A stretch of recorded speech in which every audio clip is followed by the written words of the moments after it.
Salut à tous, c'est Nico du Ciné Show et aujourd'hui, on se retrouve pour parler de 5 films vus en Blu-ray. Vous connaissez le concept, je vais vous parler de 5 films que j'ai pu voir, pour certains directement grâce au disque Blu-ray, mais aussi certains que j'ai pu voir dans d'autres conditions, mais des Blu-ray que je n'avais toujours pas vus, donc on va en parler quand même. La sélection d'aujourd'hui est plutôt intéressante, avec pas mal de films très connus, l'un des plus grands classiques du cinéma même, j'ai envie de dire, donc ça devrait vous plaire. Et je vous propose qu'on ne perde pas plus de temps et qu'on commence tout de suite avec le premier film de notre sélection. Et je vais commencer par un film que j'ai regardé parce que je voulais commencer à rattraper justement plusieurs films que j'avais en Blu-ray mais que je n'avais toujours pas regardé. Et du coup, je me suis dit, je vais commencer par suivre l'ordre alphabétique, c'est-à-dire regarder les films que je n'ai pas vus par exemple dans les chiffres. Et donc en l'occurrence, il y a un film que j'ai regardé parce que c'était le premier dans ma liste, c'est Three Billboards, les panneaux de la vengeance, qui donc inspiré, il me semble, d'une histoire vraie, à moins que je me trompe.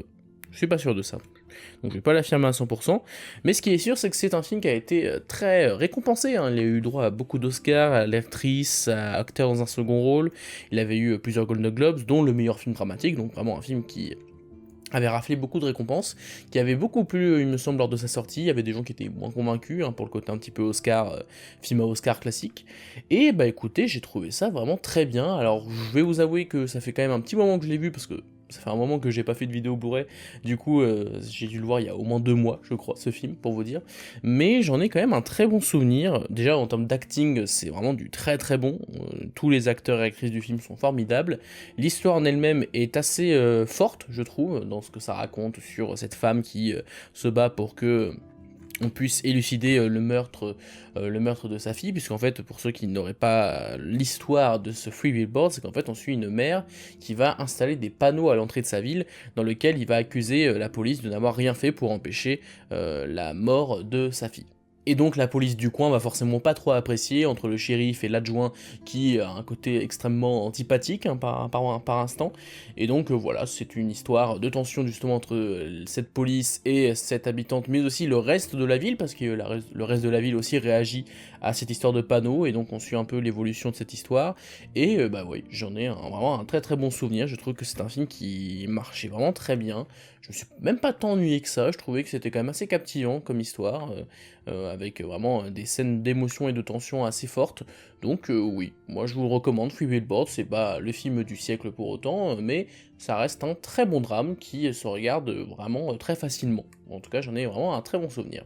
Ensuite, on part sur l'un des plus grands chefs-d'œuvre de l'histoire du cinéma. Alors c'est peut-être pas un film qui, à mes yeux, est l'un des meilleurs dans le sens où c'est pas un film que j'adore au plus haut point, mais c'est sans conteste un grand classique du cinéma, l'un des plus grands westerns notamment de tous les temps, puisqu'en effet, je parle du film Il était une fois dans l'Ouest, réalisé par Sergio Leone. Vous voyez qu'il y a encore le blister, parce que celui-là, pour le coup, je ne l'ai pas vu en Blu-ray, j'ai eu la chance de pouvoir le voir au cinéma, en séance même Dolby Cinema, un truc vraiment très pointu en termes de définition et de son, etc. Donc c'était vraiment les conditions parfaites pour le découvrir.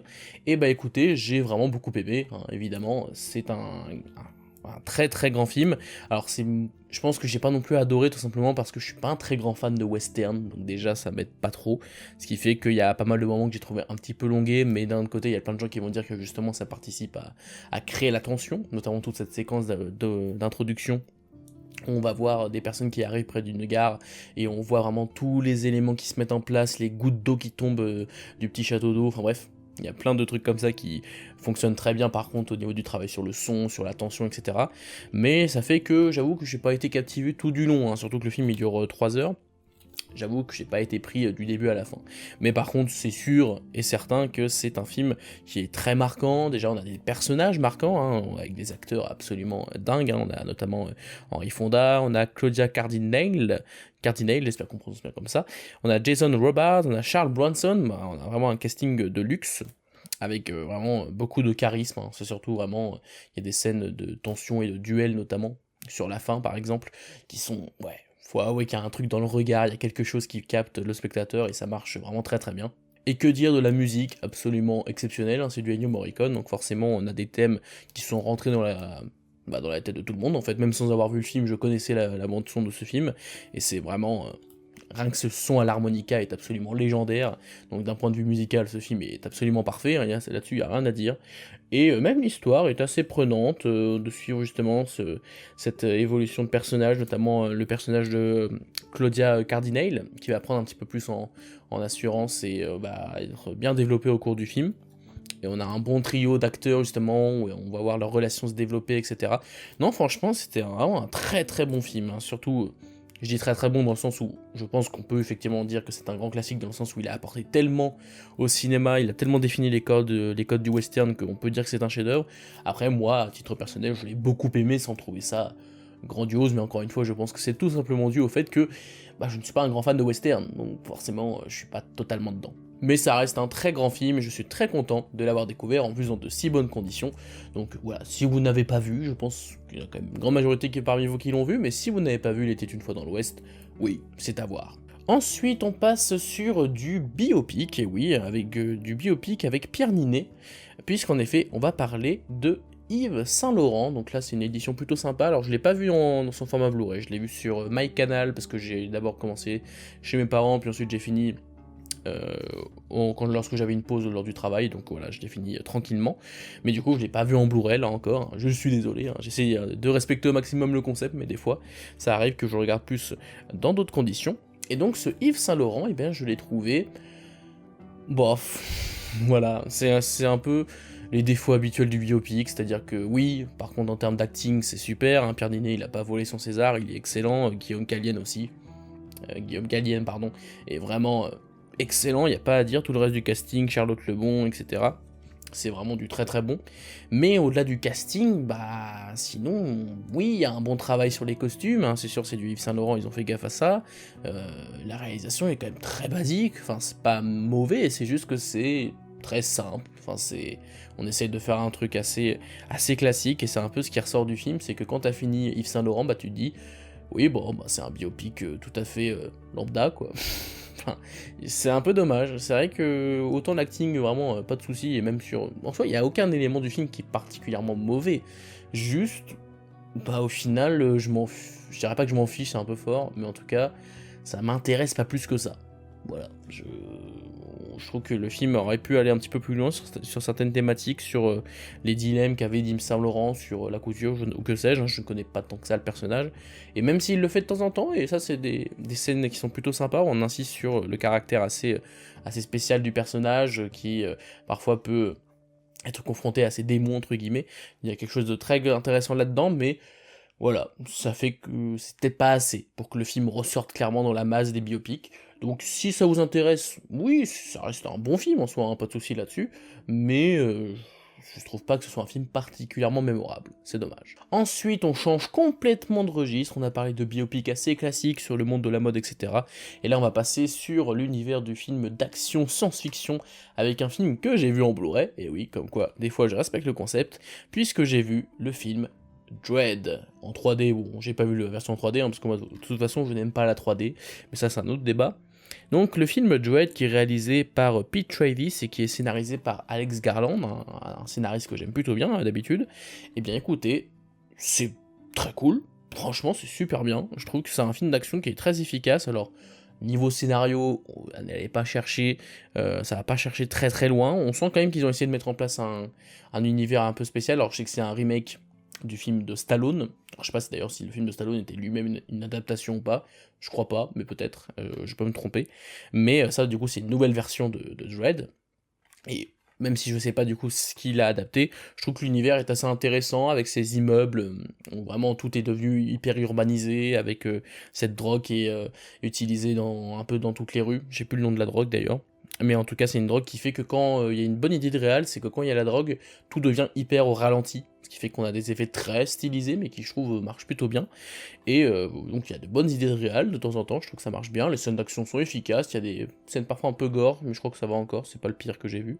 Mais c'est plutôt bien foutu. Et même niveau effets spéciaux, je trouve que ça c'est pas mal du tout aussi. Oui, c'est un bon film d'action. Franchement, c'est un bon film d'action science-fiction. Faut pas lui demander beaucoup plus que ça, hein, je vous le dis tout de suite. Mais franchement, ça passe plutôt bien. Alors moi, si je devrais choisir un autre film d'action qui se passe dans un immeuble où ils doivent monter jusqu'en haut, parce que c'est un peu ça l'idée, clairement, je préfère The Raid, hein. Si vous l'avez pas vu, The Raid, pour moi, c'est un chef-d'œuvre absolu du cinéma d'action, enfin c'est absolument dingue, mais Dredd, c'est aussi très cool. Et enfin, le dernier film de cette vidéo, c'est un film dont je vous ai déjà parlé dans la vidéo où je vous présente ma télé 4K, puisque c'est un Blu-ray 4K que j'ai pu tester. Je vous présente Poltergeist de Tobe Hooper, qu'on avait pu connaître parce qu'il avait fait notamment Massacre à la tronçonneuse, hein, pour ne citer que lui. Et donc, c'est un film qui nous raconte l'histoire d'une famille qui se trouve hantée dans sa propre maison, puisqu'en effet, il y a toute une histoire, je ne veux pas vous dire pourquoi, parce que il y a un petit suspense là-dessus pour savoir pourquoi cette maison est hantée, mais il se passe des choses assez étranges. Et c'était vraiment pas mal du tout, je trouve que c'est un film qui fonctionne très bien, et surtout, la qualité, je vous en ai déjà parlé dans la vidéo de la télé, la qualité du remaster est absolument époustouflante, mais alors vraiment, c'est peut-être parce que c'est l'un des premiers films que je voyais sur ma télé, mais je trouve que vraiment la qualité du master, la qualité de l'image, vraiment est absolument saisissante. C'est impressionnant, mais ça dénature pas pour autant le film, j'ai l'impression, c'est juste un très très beau travail. Et pour revenir sur le film, il est vraiment très très bien, je trouve qu'on en caractérise assez bien déjà la famille. Je trouve que la famille est plutôt bien développée, on s'y attache assez facilement, notamment la gamine qu'on voit à l'arrière, juste ici, voilà. On s'y attache assez facilement, ça marche plutôt bien. Il y a des idées de réalisation, et notamment il y a des effets spéciaux à la fois pratiques et numériques qui sont fous, surtout pour l'époque. Enfin, je trouve que même encore aujourd'hui, ça passe plutôt bien. Il y a toute une séquence sur la fin complètement dingue, où ça va un petit peu, ça ouvre une sorte de portail, etc. Enfin bref, c'est complètement fou. Donc ça marche très très bien. La musique est vraiment cool aussi. Je crois que, alors, je suis curieux de qui a fait la musique, mais je crois avoir une idée. C'est Jerry Goldsmith qui a fait la musique de ce film, Jerry Goldsmith qui avait fait notamment la musique d'Alien, il me semble, donc l'une des plus grandes musiques de tous les temps. Là, il nous a fait une composition vraiment très bonne aussi, donc c'est très bien aussi à ce niveau-là. Le scénario est original pour l'époque, évidemment, hein, c'était un peu moins original maintenant, mais on va dire que pour l'époque, c'était déjà un petit peu plus neuf. Surtout dans son approche des effets spéciaux, j'imagine. Et non, franchement, j'ai passé un très bon moment devant Poltergeist. Ça m'a pas retourné plus que ça, mais je trouve que vraiment c'est un film qui, pour le coup, n'a pas tant vieilli que ça. Hein. Je pense que c'est aidé aussi par sa remasterisation absolument exceptionnelle. Hein. Donc vraiment, on est sur une très bonne qualité de l'image. Mais je crois que le film en lui-même est vraiment sympa. Vraiment très très bien, même encore aujourd'hui. Je trouve que il y a des idées absolument mémorables. Toute cette séquence là encore, l'idée que cette fille est aspirée dans l'autre monde, etc. Enfin, il y a quelque chose d'à la fois assez glauque et absolument épique, d'une certaine manière. Donc oui, Poltergeist, c'est vraiment un très bon classique de la cinéma d'horreur, on peut dire. Je sais pas si c'est de l'horreur, c'est quand même plus de l'horreur que autre chose, hein. C'est fantastique, on va dire. C'est vraiment très très bien. Un excellent film, si vous l'avez pas vu, Poltergeist. Alors j'ai vu aussi le remake, je crois que c'est un remake, qui est sorti en 2015 ou 2014, je sais plus, qui était pas ouf dans mes souvenirs, ça passait à peu près, mais on voit qu'ils ont vraiment pas trop respecté leur original, on va dire, hein. Il y a quand même des choses un peu étranges. Mais bon, concentrons-nous de ce film-là qui est vraiment excellent. Voilà, c'est la fin de cette vidéo, je vous parle de 5 films que j'ai vus plus ou moins en Blu-ray, j'espère que ça vous a plu, j'espère que ce concept vous plaît toujours autant, n'hésitez pas à me le dire dans les commentaires, et n'hésitez pas à liker, à partager, et à vous abonner si cette vidéo vous a plu, et quant à moi je vous dis à la prochaine pour parler de cinéma, mais en attendant, c'était Nico du Ciné Show, à bientôt.